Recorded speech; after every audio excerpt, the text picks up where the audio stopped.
At the family reunion, my sister got up, pointed at my 13-year-old and said, "She is mentally behind. Don't give her money." The room felt silent. My grandmother stared in surprise. "You really don't know who she is?" My sister went pale. "Wait, really?" We arrived late on purpose. Not because traffic was bad, because if you show up late, you miss the first round of questions. You miss the first round of forced hugs. You miss the part where everyone pretends nothing happened last time. It is a small, quiet survival skill. My daughter Vivian did not know that. Vivian was in the passenger seat smoothing her shirt like it was a job interview. She checked her hair in the visor mirror. Then she checked it again. "Do I look okay?" she asked. "You look like you," I said. "That is not what I meant." "I know." She stared at the ocean through the window like it might give her better answers than I would. Then she asked, "Are Grandpa and Grandma excited to see me?" I kept my eyes on the road. "They will act excited." Vivian frowned. "That is also not an answer." "It is an answer. It is just not the one you want." "And Aunt Monica?" There it was, the name that always lands in my chest like a dropped cup. "Monica likes attention," I said. Vivian smiled anyway. "Everyone likes attention. Not like Monica." Vivian didn't argue after that. She just looked smaller for a moment, like her excitement had bumped into something sharp. Then she sat up again, because she is 13 and hope is still her default setting. The rental was one of those modest coastal places that tries very hard to look charming.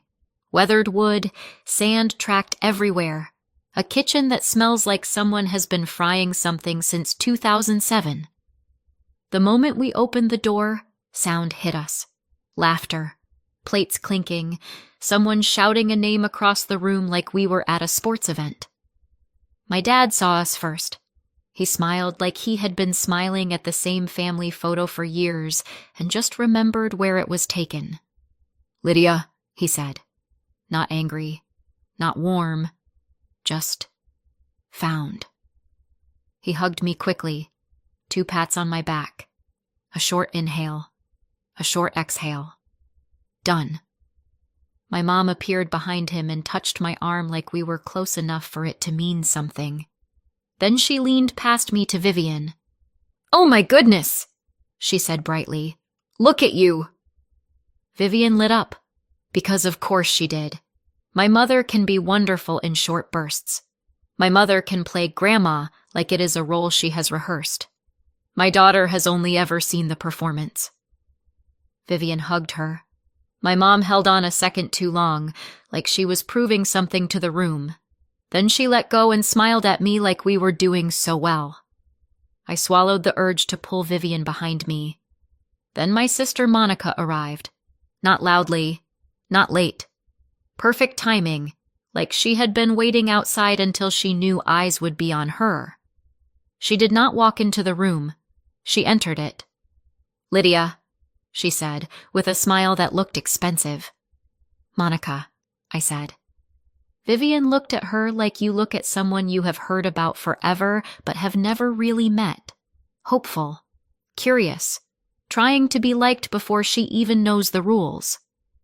Monica bent down and kissed Vivian's cheek with a loud smack. "And this must be Vivian," she said, like she was announcing a celebrity. Vivian nodded, smiling. Monica's eyes flicked over her. Quick, assessing. Then Monica straightened and looked at me with the expression I remembered from childhood. "I am being nice. You owe me for it." Vivian didn't see any of that. Vivian only saw attention. For a moment I thought maybe I could do this. Maybe I could keep it light. Maybe I could let Vivian have her normal family weekend and not pay for it later. Then the room shifted. Not a big shift. A ripple. People turned their heads toward the doorway. Not toward me. Not toward Monica. Toward the back. My grandmother June had arrived. She came in slowly, supported by a woman I did not recognize. A helper. A friend. someone steady at her elbow. My grandmother looked smaller than I remembered, but her eyes were the same, sharp, quiet, the kind of eyes that never miss where the money went. Vivian's face changed instantly. Not polite smile changed. Relief changed. "Grandma June," she breathed. And before I could say anything, she was already moving through the room. She did not hesitate. That bond is not complicated. Everyone else floated in and out of Vivian's life like a seasonal decoration. My grandmother stayed. My grandmother called. My grandmother asked questions and waited for answers. My grandmother showed up when she said she would. Vivian adored her for it. My grandmother hugged Vivian carefully, hands gentle on Vivian's shoulders. "There you are," she said, like she had been holding a place for her. Then she looked at me. Her gaze softened in that way that always made me feel like she understood the parts I did not say out loud. "Lydia," she said, "I'm glad you're here." That sentence had weight. My grandmother does not waste words. I nodded. "Me too." That was a lie, but it was a polite one. And we were still in the phase where politeness was pretending to be a shield. Dinner happened in pieces, plates passed, stories told, laughing a little too loudly, leaving out the ugly parts like they were stains you could scrub out of the family history. Vivian stayed close to my grandmother. Monica stayed close to my mom. My dad hovered between everyone, doing what he always does, smoothing, nodding, never choosing. Then, when plates were empty and people leaned back in chairs like they had decided the hard part of the day was over, my grandmother stood. Not fast, not dramatic, deliberate. The room quieted. Instinct. Families still do that. Even broken ones. My grandmother rested both hands on the back of her chair. "I won't keep you long," she said. I almost laughed, because my grandmother never kept anyone long. She does not ramble. She does point A to point B, and then she is done. Her eyes landed on Vivian. "For my amazing great-granddaughter," she said, voice warm, "I have a gift." Vivian froze. The good kind of frozen. The kind where your brain scrambles because something wonderful is happening to you and you cannot decide how to hold your face. My grandmother continued. "I've been working with my lawyer," she said. "I'm setting up a trust." The word trust changed the air. Not for Vivian. Vivian did not know what it meant. Not really. But the adults did. My mom's posture shifted. Monica's smile faltered. My grandmother kept going. "It will be hers," she said. "Protected. No one can touch it. When she turns 18, she'll have full control." Vivian's eyes were wide.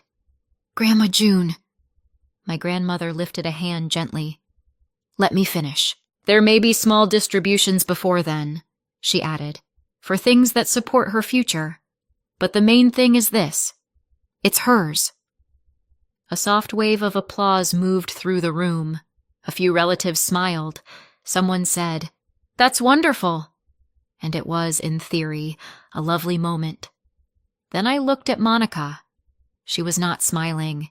She was staring at my grandmother like my grandmother had just handed the family home to a stranger. Monica's face went pale in that controlled way people do when they are trying to keep their panic inside their skin. My mom's mouth tightened. My dad's eyes flicked between them, confused. Vivian was still glowing, still stunned, still trying to find words. My grandmother sat down carefully, like she had placed something valuable on the table, and now she was waiting to see who would try to grab it. There was a beat, a small silence, the kind where you can almost hear people thinking.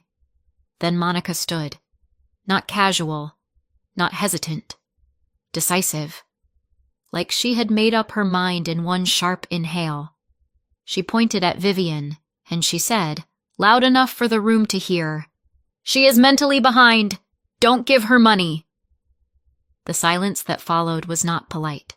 It was the kind of silence that happens when everyone in a room is having the same thought at the same time. Did she really just say that? Vivian blinked. Once. Twice. Confused first, then hurt, like her brain could not compute that an adult had just pointed at her and announced something terrible about her like it was a fact.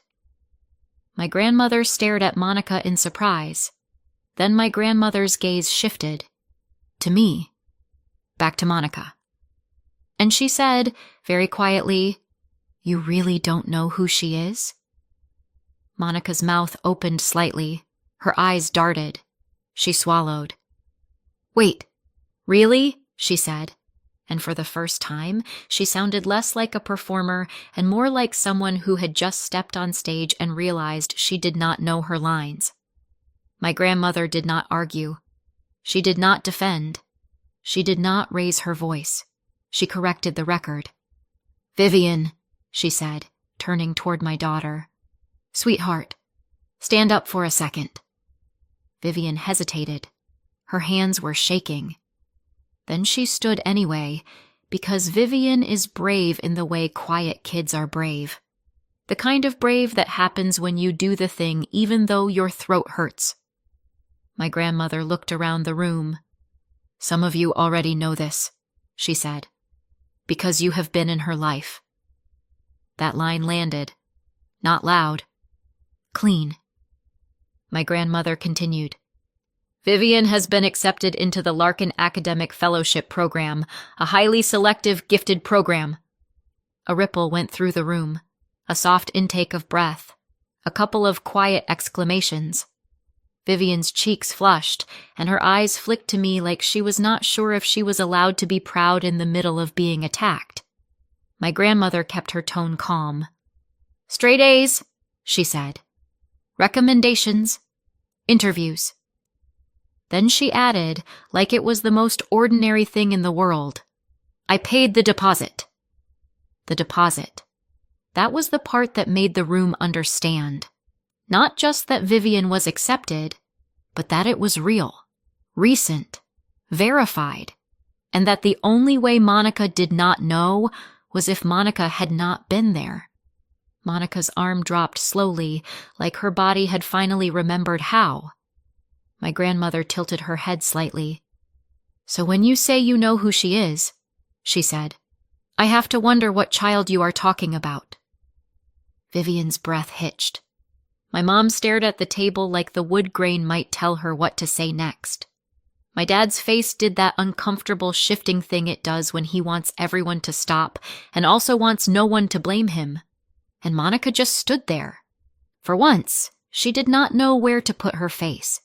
If you asked me 10 years ago whether Monica would ever point at a child in front of witnesses and try to shrink her with one sentence, I would have said no. Not because Monica is kind, because Monica is strategic. Monica does cruelty with witnesses when she thinks she will win. So when I tell you she did it anyway, you need to understand what kind of desperation makes someone gamble like that. To explain that, I have to go back. Not to Vivian, to me. Growing up, Monica was the center of everything. Not in a metaphor way, in a practical daily way. Whatever she wanted, the house shifted to make it happen. My parents didn't make speeches about favoritism. They didn't have to. They practiced it quietly, in tone, in attention, in the way my mom's face lit up when Monica walked into a room, with the way my dad learned how to praise Monica without thinking. Monica was gifted. I was difficult. Monica was so talented. I was trying. Monica sang, and my mom would glow. I sang, and my mom would tilt her head like she was listening for a reason to be impressed. Then came the choir audition. A selective children's choir. The kind where you audition and they do not just let everyone in. It mattered. At least, it mattered to Monica. My parents talked about it like it was already decided. Monica would get in. Of course she would. I was discouraged so gently it almost sounded like concern. "Don't get your hopes up, Lydia," my mom said. "It's very competitive." Monica practiced loudly in the living room. My dad praised her. My mom said, "That's my girl." Like Monica's voice was proof our family story was correct. I practiced quietly, in my room, door half closed. Then we auditioned. And I got in. Monica didn't. The shock on Monica's face was the first time I understood she believed the family story as much as my parents did. For a second, I thought maybe that would crack something open. Maybe my parents would adjust. Maybe they would say, "Well, look at that. Lydia can sing." Instead, they minimized it. They comforted Monica as if she had been wronged. They treated my acceptance like an inconvenience, like I had taken something that belonged to her. It was not said outright. It did not have to be. It lived in the way my mom hugged Monica longer than she congratulated me. It lived in the way my dad said, "Sometimes judges have preferences," like my success was a fluke. Monica never forgave me for that choir, and my parents spent years trying to make it up to her. That is how resentments become family heirlooms. Everyone keeps passing them down like they are precious. Fast forward. I left home as soon as I could. I did not slam the door dramatically. I just stopped trying, stopped chasing approval I was never going to get. I also made the classic mistake of someone who has been emotionally starved. I mistook attention for love. I got into a relationship too quickly, believed promises too easily, and when it fell apart, I was left holding a baby and learning how to be steady on my own. Vivian was the best thing that ever happened to me. She was also, at first, hard. Not because she was bad, because she was wired differently. When Vivian was little, she struggled with focus and emotional regulation. Bright one moment, overwhelmed the next. Forgetting a simple instruction, then reciting an entire story she heard once. When Vivian was 7, we did not have a diagnosis yet. We just had storms, and me trying to build a safe home in the middle of them. Then came the visit. Vivian was 7. I remember because she had just lost her first front tooth, and she could not stop touching the gap like she was proud of it. We were with my parents and Monica. Vivian was being Vivian, talkative, restless, excited, sometimes too loud. My mom watched her like she was studying a problem. Monica made a comment about Vivian being a lot. Then they did the thing I recognized in my bones, in front of my child. They speculated she was behind. They suggested special schooling. They said it with that soft, superior tone people use when they think they are being helpful. Vivian heard every word. I watched her face change, the way a child's face changes when something inside them cracks just a little. That was the last straw, not because I was dramatic, because I was tired. I had lived that pattern my whole life. I was not going to watch it take root in my daughter. So I pulled back. Hard. No big announcement, no screaming phone call, just distance, boundaries, minimal contact. And then Vivian was diagnosed with ADHD. Once we had the right support and structure, everything shifted. Not overnight, not magically, steadily. Vivian learned how her brain worked. We built routines, found tools. The storms did not vanish, but they became navigable. Vivian thrived. Strong student. Motivated. Capable. Bright in a way that was unmistakable once you were not committed to misunderstanding her. Through all of it, my grandmother stayed involved. She called Vivian. She listened. She showed up. She treated Vivian like a whole person. My parents and Monica did not. Then Vivian applied to the Larkin Academic Fellowship Program, a highly selective gifted program. Straight A's, recommendations, interviews. The whole process that makes teenagers sweat and parents pretend they are fine while secretly spiraling. Vivian got accepted. My grandmother knew. Other relatives knew. My parents and Monica didn't. They weren't there. Then, months before the reunion, They reappeared like someone had flipped a switch. Texts, calls, warmth. Not subtle. I figured it out later. That was when they learned my grandmother had money, and they showed up like they had just remembered family mattered. That is the thing about money. It does not just reveal character, it reveals timing. By the time we reached the reunion, I knew something was coming. I just didn't know how ugly Monica would be willing to make it in public. Now I did. After my grandmother said gifted program, the room stayed awkwardly quiet.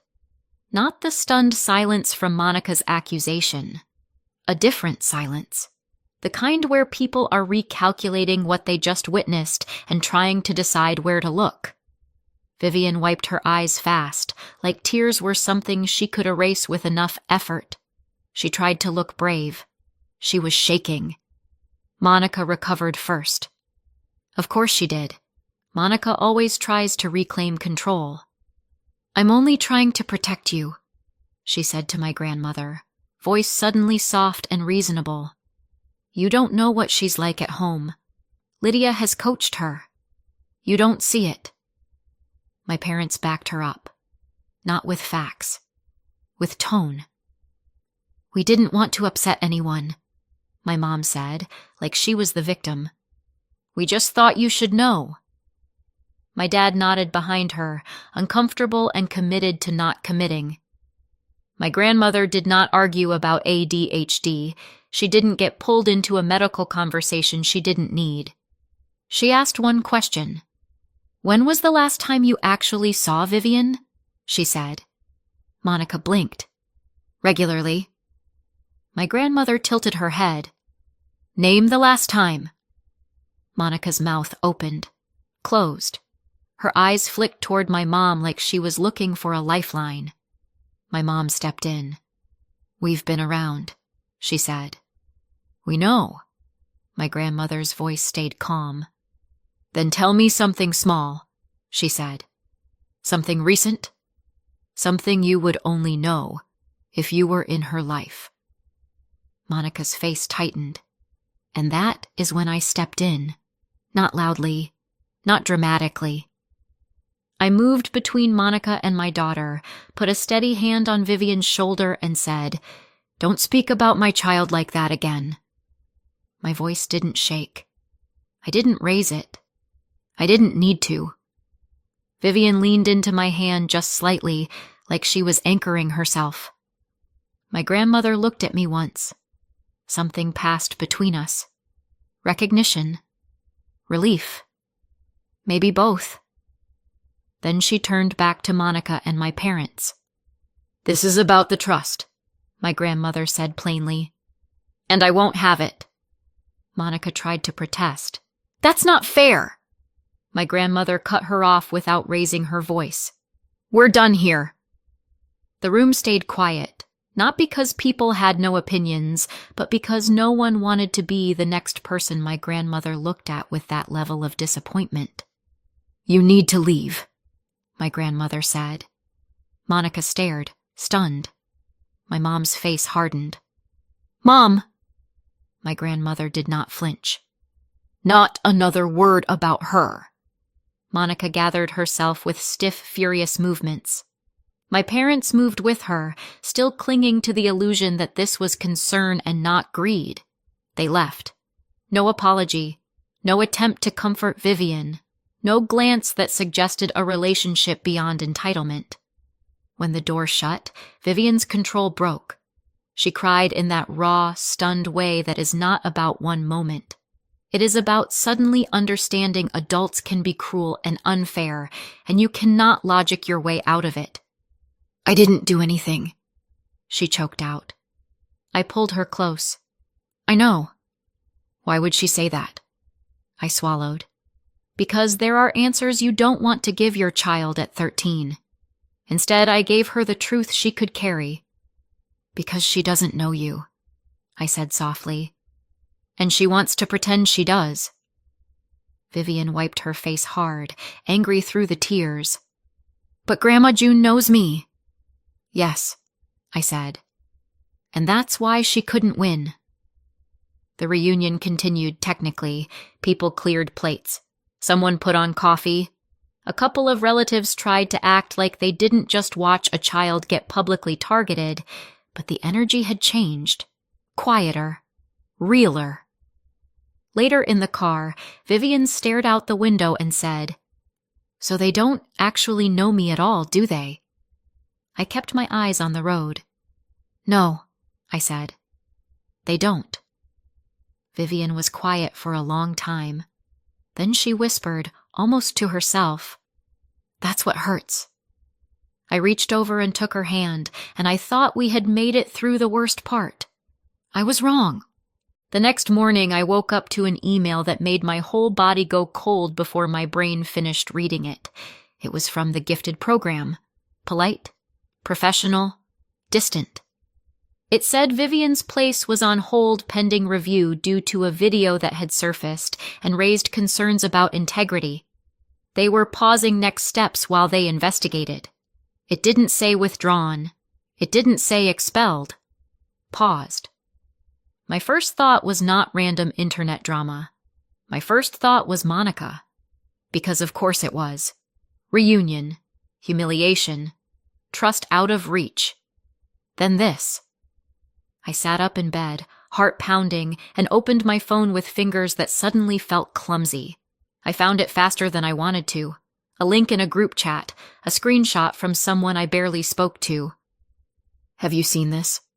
That awful casual tone people use when they share something destructive like it is gossip. I clicked. Vertical video. Shaky. Warm lamplight. Vivian's face framed too close, like someone on the other end of a couch decided privacy was optional. A girl off camera laughed. "Say it again." Vivian laughed too. Same mouth, same dimples, wrong sound. "Video." Vivian rolled her eyes like she'd practiced it. "The funniest thing," she said, dragging the words out. "Everyone is so stupid." I wanted to turn it off. I didn't. Vivian tilted her head. "That gifted program? It's not even special. I don't even want it." The girl snorted. "I thought it was, hard to get in." Vivian smirked. "I hate studying. I really hate studying." She said it the way kids say something nasty and wait to see if it gets a reaction. Then she leaned in, conspiratorial. "My mom got me the answers." The words landed clean. Too clean. The girl gasped. "All of them?" "Yeah," Vivian said, nodding like she was proud and bored at the same time. "In advance. I don't even know how she got them. She just had them." She lifted her hands in a shrug. Big. Theatrical. Like the whole world was easy. "So, you just memorized them?" the girl asked. "Obviously," Vivian said. "For days. It was still hard, okay? People act like cheating is effortless." She laughed at her own joke. The laugh was sharp again. Then she shifted gears, like she'd been waiting for the punchline. "My mom said it's for inheritance," Vivian said. "Like tons of money." The girl went, "No way."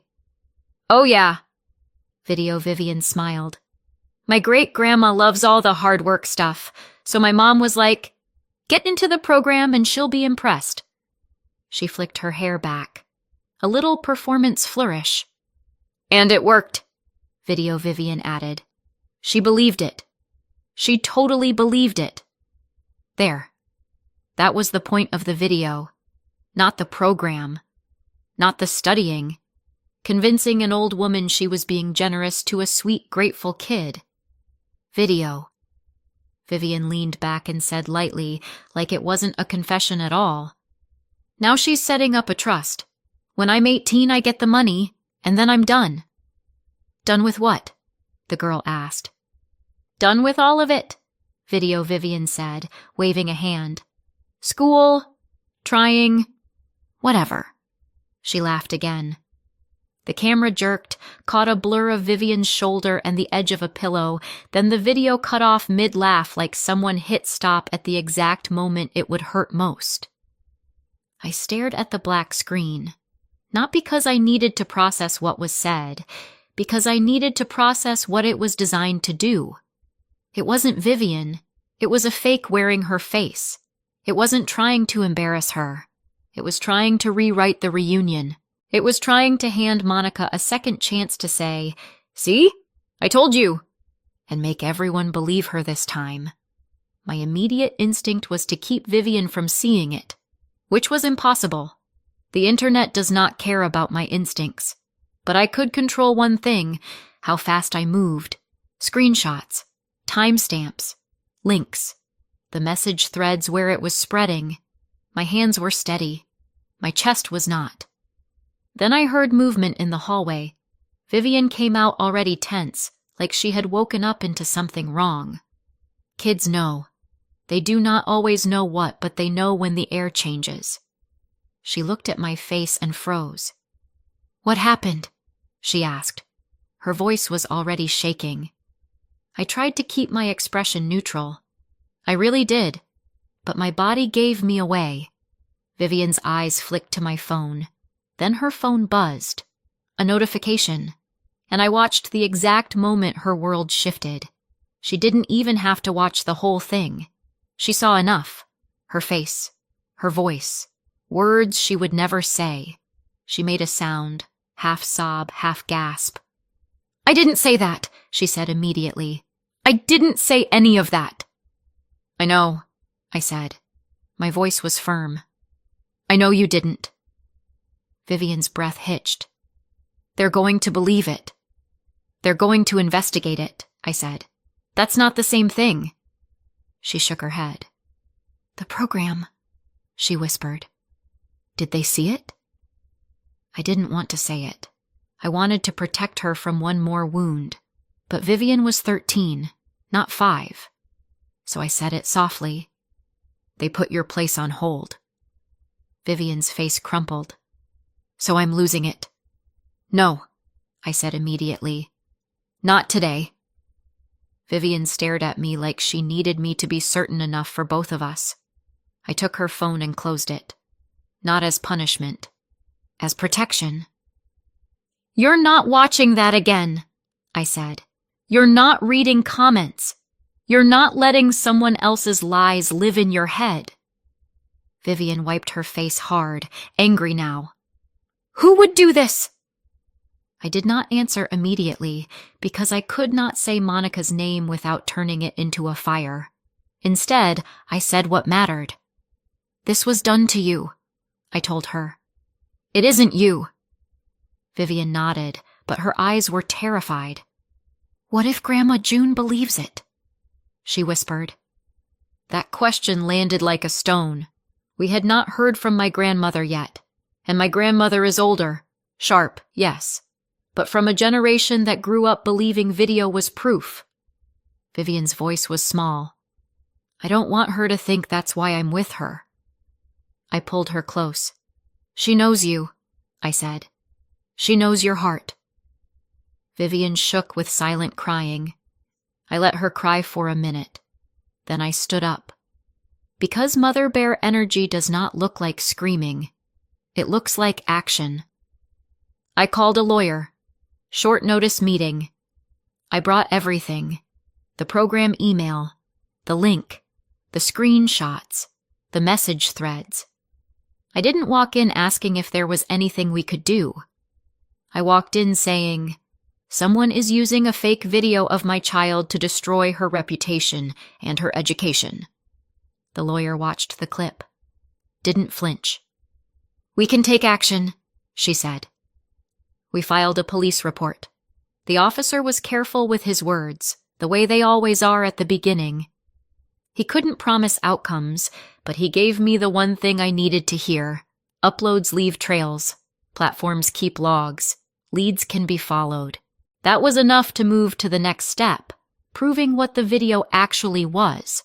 I didn't need to become a forensic expert. I needed credible confirmation. Through the lawyer, we got an expert to look at it. He paused the video on the line where Vivian says, "My mom got me the answers." "Right there," he said.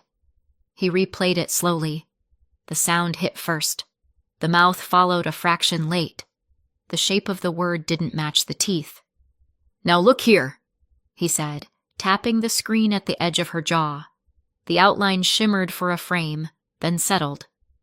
"That's a blend artifact." He skipped ahead a second, paused again. "The background jumps," he added. "See the couch? It shifts, then snaps back. That doesn't happen in a real recording." He leaned back. "This isn't authentic. It's fabricated." "Write that," I said. He did. 3 lines on letterhead, clear enough for anyone to read. I took a photo of it. In the car, Vivian sat with her phone face down in her lap. "I know I didn't say it," she said. "But can you prove it's fake in a way they'll believe?" I turned the phone so she could see the letter. "Yes." At home, I opened the family chat. The link was still there. "This video is fake," I typed. An expert confirmed it. Then I pasted the 3 points from the letter and attached the photo. "Please stop sharing it. It's been reported and is being investigated." Replies came in fast. "I deleted it." "I'm sorry." "Who would do this to a kid?" Vivian stood behind me. "Do they know who did it?" "Not yet," I said. Later that night, the program emailed again. Still under review, but different. They acknowledged the video could be manipulated and said they would not treat it as a verified statement. Vivian read it once, then again. Near midnight, my grandmother called. Vivian took the phone. "I saw it," my grandmother said. "And?" Vivian asked. "It isn't you," she said. "I know, my girl." After she hung up, Vivian looked at me. "So we're okay?" "We're okay," I said. "And we're not done." Because the video was fake. We proved that. The only thing left unanswered was the one question no one was ready to say out loud yet. Who did it? Time does something strange after a crisis. It stretches. It compresses. You look back and realize you lived weeks in a haze of adrenaline and phone calls and trying to keep your child's world from cracking. Vivian stayed in the gifted program. That is the first thing you need to know. The video did not take her future. It tried. It failed. Vivian also stayed close to my grandmother. When my grandmother finally called, her voice was steady. "I know, my girl," she said simply. Vivian cried harder at that than she did at the video itself. Weeks turned into months. Investigation turned into paperwork.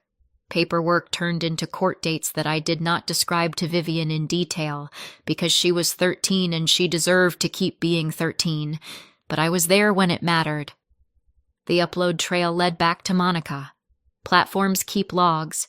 Investigators follow them. Anonymous lasts right up until someone asks for records. Monica took a plea deal, 200 hours of community service, a year of probation, and a no-contact order with Vivian. She also had to remove and stop distributing the video and any copies of it. The judge called it what it was, harassment aimed at a minor. Her community service landed with community corrections, weekend work crew, bright vest, trash bags, park cleanup, the kind of work you can't spin into a story about being misunderstood. My parents weren't charged, but the family stopped treating them like harmless background characters. Invitations dried up. Group chats went quiet. People got busy. Funny how that happens. My grandmother finalized the trust without fanfare. $150,000 for Vivian. Locked until 18. Limited early distributions for education and programs that support her future. And a trustee who doesn't share our last name. Monica was cut out. My parents were cut out. It was all handled the way my grandmother handles everything. Signatures, dates, done.